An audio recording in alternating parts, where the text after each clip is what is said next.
Hello everyone, welcome to my YouTube channel. দুর্গার 9টি রূপ, যেখানে সমস্ত বাচ্চাগুলো দুর্গার 9টি রূপে সেজেছিল আর সাজিয়েছিলাম আমি, যার জন্য এই ছোট্ট ভিডিওটা বানানো হয়েছিল।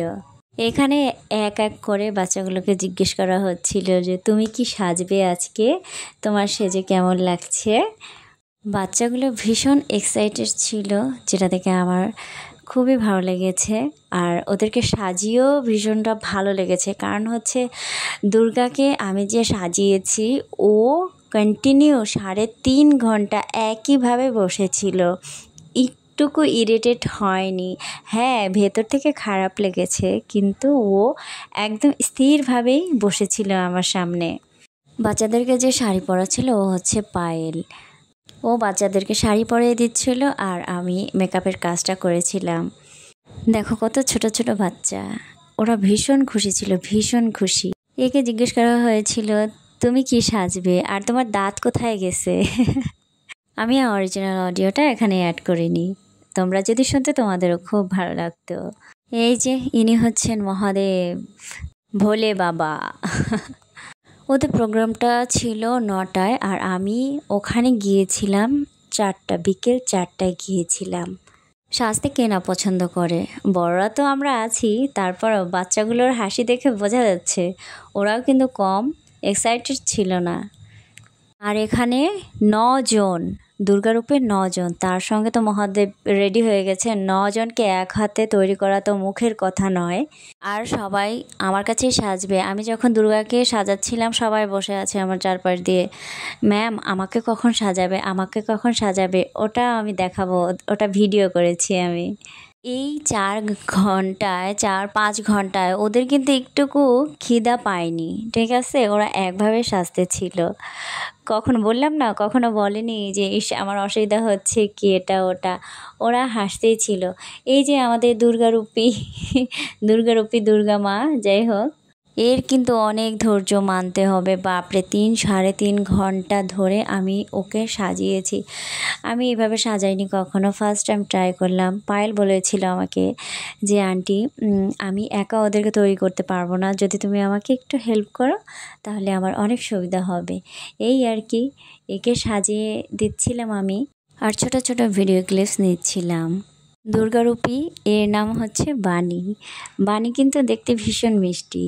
আমার ফার্স্ট টাইম ওর সঙ্গে দেখা, কিন্তু অনেকটা মিশুক আর স্থির, ধৈর্যশীল, মানতে হবে। ওই যে বললাম, আমরা বড়রা যেরকম সাজতে পছন্দ করি সেরকম ছোটরাও কিন্তু কম নয়। নিয়ে আমি আলাদা একটা রুমে চলে আসছিলাম, যাতে কোনো ডিস্টার্ব না হয়। পুরো ফ্ল্যাট জুড়ে কিন্তু বাচ্চারা, ওদের মা, গার্ডিয়ান সবাই কিন্তু ভরপুর ছিল। তো আমি ওকে নিয়ে আলাদা একটা রুমে চলে আসছিলাম, যাতে কোনো ডিস্টার্ব না হয়। কিন্তু বাচ্চারা কিন্তু আমার আশেপাশেই ছিল, ঘোরাঘুরি করছিল যে কখন এর সাজ শেষ হবে, তারপরে ওরা একজন বসবে আমার কাছে সাজার জন্য। একে সাজাতে সাজাতে আমি হাঁপসে যাচ্ছিলাম, আর কি বলবো। মাঝখানে একটু ব্রেক মিলেছিল, সেখানে চা আর বিস্কুট খেয়েছিলাম। যাই হোক, তারপরে আবার সাজাতে বসলাম। এই আর কি, সাজাতে তো আমারও ভালো লাগছিল, খুব একটা খারাপ লাগছিল তা কিন্তু নয়। ওদের আনন্দ দেখে আমারও কেমন যেন একটু আনন্দ আনন্দ লাগছিল।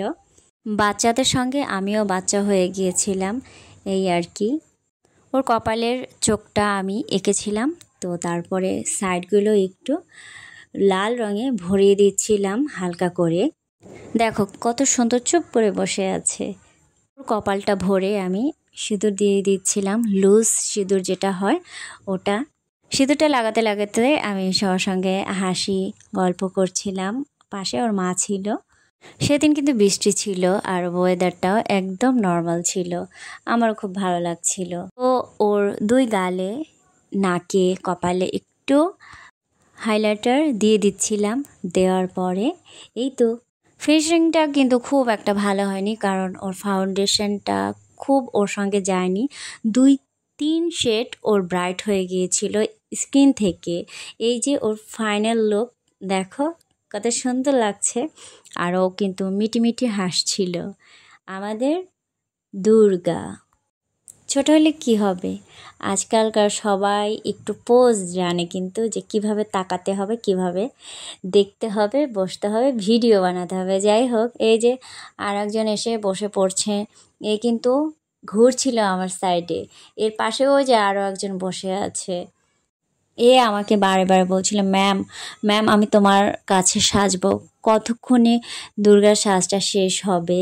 আর দেখো চুপ করে বসে আছে। বাচ্চাগুলো এত চঞ্চল, কিন্তু সাজার সময় একদম চুপচাপ বসেছিল।